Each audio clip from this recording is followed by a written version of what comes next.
বৃশ্চিক রাশি আগস্ট মাস কেমন যাবে 2024। বন্ধুরা, তোমরা যদি চ্যানেলে নতুন হয়ে থাকে চ্যানেলটিকে প্লিজ সাবস্ক্রাইবার করে দিও। চাকরি। বৃশ্চিক রাশির জন্য এই মাসে চাকরির ক্ষেত্রে অনুকূল সময় থাকবে। সূর্যের গমনাগমন এবং বুধের গমনাগমন অনুকূল হওয়ায় এই মাসে চাকরিতে উন্নতি সম্ভব। আপনি যে স্থানে কাজ করেন সেখানে আপনার কর্মদক্ষতা বৃদ্ধি পাবে। উচ্চপদস্থ কর্মকর্তাদের প্রশংসা পাবেন। নতুন সুযোগ আসতে পারে। এছাড়াও আপনার সৃজনশীলতা বৃদ্ধি পাবে। কলা, মিডিয়া ক্ষেত্রের জন্য ভালো ফলাফল থাকবে। যারা চাকরিতে পরিবর্তন বা বদলি চাইছেন তাদের জন্য এই মাসটি অনুকূল ফলাফল দেবে।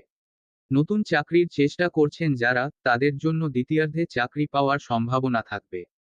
দীর্ঘদিন ধরে চাকরির সমস্যায় ভুগছেন যারা, তাদের জন্য এই মাসে সেই সমস্যাগুলি সমাধান হয়ে চাকরিতে স্থায়িত্ব আসবে।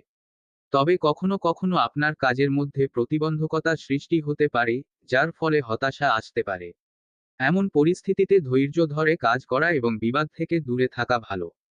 আর্থিক অবস্থা। বৃশ্চিক রাশির জন্য আর্থিকভাবে এই মাসে মিশ্র ফলাফল থাকবে।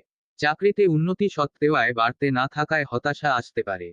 তবে বিনিয়োগ এবং নতুন আয়ের মাধ্যমে আর্থিক সমস্যাগুলি কমবে। মাস জুড়ে মঙ্গলের গমনাগমন অনুকূল না হওয়ায় খরচ এবং আর্থিক সিদ্ধান্তের ক্ষেত্রে সতর্ক থাকা ভালো। আপনার অবিবেচক কাজের কারণে ক্ষতিসাধনের সম্ভাবনা থাকায় বিনিয়োগের ক্ষেত্রে সতর্ক থাকুন। পরিবার। পারিবারিকভাবে এই মাসে অনুকূল সময় থাকবে। পরিবারে আপনার সম্মান বাড়বে এবং সদস্যদের মধ্যে ঐক্য বাড়বে। মাসের প্রথম দিকে পরিবারের সদস্যদের সঙ্গে ভ্রমণ বা তীর্থযাত্রা হতে পারে। তবে কখনো কখনো আপনার কথার সম্মান না পেয়ে বা পরামর্শ না মানায় আপনি রুক্ষ ভাষায় কথা বলতে পারেন। এর ফলে পরিবারের সদস্যদের মানসিক অস্থিরতা হতে পারে। এছাড়াও আপনার জীবনসঙ্গীর স্বাস্থ্যের প্রতি যত্ন নেওয়া ভালো। স্বাস্থ্য। এই মাসে স্বাস্থ্যগতভাবে বেশিরভাগ সময় অনুকূল থাকবে। সূর্যের গমনাগমন অনুকূল হওয়ায় স্বাস্থ্য সমস্যা এলেও তা দ্রুত সেরে যাবে।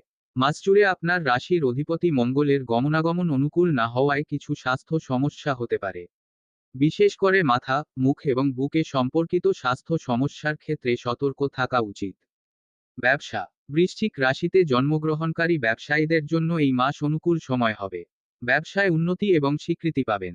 মাসের প্রথমার্ধে ব্যবসায়িক পরিবর্তনগুলি ভালো ফল দেবে, যার ফলে ব্যবসায় উন্নতি সম্ভব।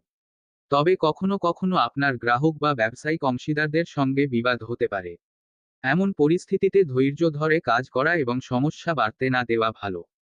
পড়াশোনা। শিক্ষার্থীদের জন্য এই মাস অনুকূল সময় হবে। সূর্য এবং বুধের গমনাগমন অনুকূল থাকায় পড়াশোনায় মনোযোগ বাড়বে এবং স্বীকৃতি পাবেন। প্রথমার্ধে শিক্ষকদের বা বড়দের সহায়তায় পরীক্ষায় বা পড়াশোনায় ভালো ফল পাবেন। যারা বিদেশে বা নিজেদের পছন্দের শিক্ষা প্রতিষ্ঠানে ভর্তি হতে চাইছেন তাদের জন্য এই মাসটি অনুকূল ফল দেবে। তবে মাসের শেষ পর্যন্ত মঙ্গলের গমনাগমন অনুকূল না হওয়ায় পড়াশোনায় কিছু বাধা আসতে পারে। ধৈর্য ধরে কাজ করলে সেই বাধাগুলি দূর করা সম্ভব। প্রতিকার। বৃশ্চিক রাশিতে জন্মগ্রহণকারী ব্যক্তিদের জন্য এই মাসে মঙ্গলের গমনাগমন অনুকূল না হওয়ায় মঙ্গলের প্রতিকার করা ভালো। মঙ্গলের খারাপ প্রভাব কমাতে প্রতিদিন বা প্রতি মঙ্গলবার মঙ্গলের বা সুব্রহ্মণ্য স্বামীর বা নৃসিংহ স্বামীর স্তোত্র পাঠ করা উচিত। এছাড়াও মঙ্গলবার মঙ্গলের বা সুব্রহ্মণ্য স্বামীর পূজা করালে মঙ্গলের খারাপ প্রভাব কমে যায়।